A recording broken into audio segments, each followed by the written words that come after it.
Ati hiyo sasa ndio itakuwa tool yako ya kufanya kazi.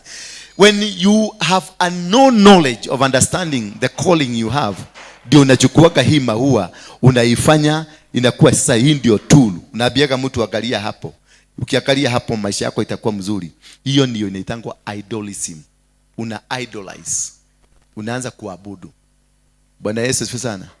Kama sasa mkinifanya mimi ati mimi ndio pastor wenu, bila mimi hamwezi kusurvive. Hata kubreathe ni mimi. Kwa kitanda yako umeweka picha yangu, kwa wallet yako umeweka picha yako, kwa wallet yako umeweka picha hapa. Kila mahali ukisema hii, kwa gari yako umeweka sticker. That is idolism. Hiyo ni kuabudu miungu. Bwana Yesu asifiwe sana.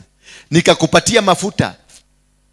Mafuta nikuwekee, sasa ukaifanya ile mafuta.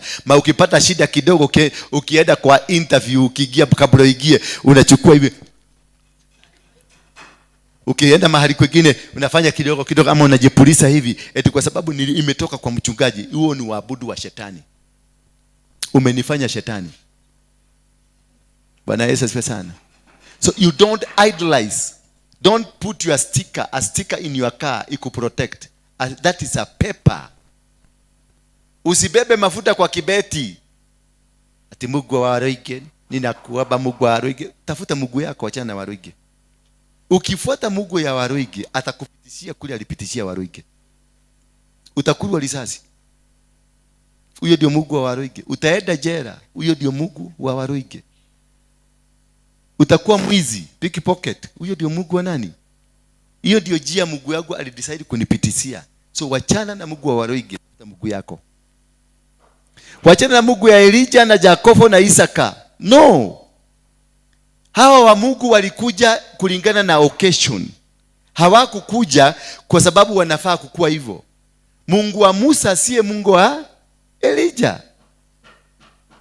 Mungu wa Joshua siye Mungu wa Musa. Lakini Musa alikufa, Joshua akachukua. Mungu wa Musa ni Mungu wa miujiza. Ni Mungu wa kubadilisha rungu inakuwa nyoka. Nyoka zinameza zile zingine. Sasa fanya hivi leo.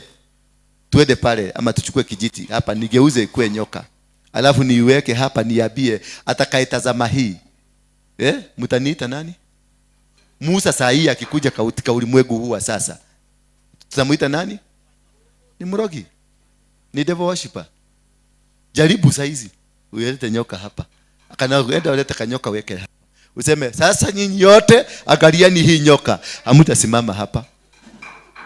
Kwa hivyo Mungu wa Musa alipofanya vituko zake kisha akamlete Joshua. Joshua si wa miujiza. Joshua alikuwa wa vita.